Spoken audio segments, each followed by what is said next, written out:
Buy this, buy that, stack this, stack that. New stackers have 1,000 different messages being thrown at them from other people on what they should do for their stack. But is there just one way? Is one gold coin or bar really better than the rest? We are going to answer those questions and more coming up.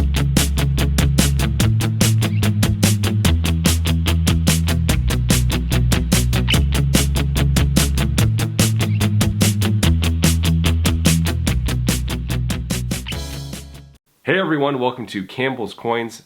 I'm certainly guilty of telling people what they should have in their stack, but this comes from a place of prudence and experience rather than a holier-than-thou attitude. In your stacking journey, you're going to find what you like to stack, and you're going to find that those tastes change as the years go on. What you started stacking, not necessarily going to be the same 2 years, 5 years, maybe even 10 years from now. You might start out with getting the most gold for as cheap as possible, but eventually refine your palette and change it to pre-33 gold or something else as the years go on. This question popped up for me when I was helping my brother start his stacking journey. He didn't care about the different types of gold out there. He just knows that he needed some gold as a hedge. I spent hours with him trying to find something he liked, because what's the point of stacking if you don't like looking at your stacking accomplishments from time to time? He can also be difficult to get information out of, but I was able to narrow down he was growing to like gold bars over gold coins. The bigger, the better. When he learned a kilo was around $57,000, and after I told him it wasn't the wisest of purchases, he eventually settled for 1 ounce bars. Even this was difficult as we couldn't find a bar he really cared for. There wasn't any designs out there that really spoke to him. Most of them were just like, that's cool. But when it came to coins, he just didn't like them. He didn't like the shape. Eventually I sent him my video about what was better, gold bars or gold coins. He decided it would be best to stick with American gold coins because of the tax and reporting implications. I have found that there are about 3 different types of stackers: the prudent stacker, stacker of the heart, and someone with a mixture of both. When I started out, I was buying everything that I liked. I was the stacker of the heart. I wasn't buying the cheapest. I wasn't buying what was best for me. I was buying what I enjoyed looking at. I often tell new stackers to be prudent, meaning buy the gold that makes the most sense. In my opinion, if you live in America, the gold which makes the most sense is the American Gold Eagles and the American Gold Buffaloes. I tell new stackers this because these coins are the most popular, the most liquid, and have the least amount, if any, tax and sales reporting.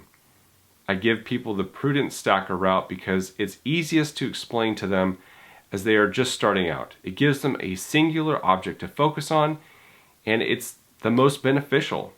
My brother is a prudent stacker. He knows what he likes, but he's willing to only buy what is best for him because he just doesn't care as much as I do about what is in his stack.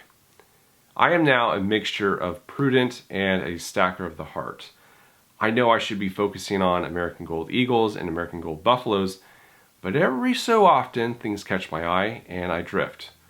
Like the 2021 Gold Maple Leaf. I had to get a new one since they updated their security features. Is there a better way to stack? It really depends on who you ask. But if you're asking me, I would tell you to get AGEs and AGBs for the reasons I've mentioned. But someone else might say, no, you need to buy gold for as close to spot as possible. It doesn't matter what it is as long as it's cheap gold. Stacking in this manner has its consequences. Yes, you might have a lower dollar cost average than someone who picks American Gold Buffaloes, but that gold that you picked up for near spot isn't the most popular, and it could be difficult to sell for the price you want, or at all. This is especially important if you had to sell it.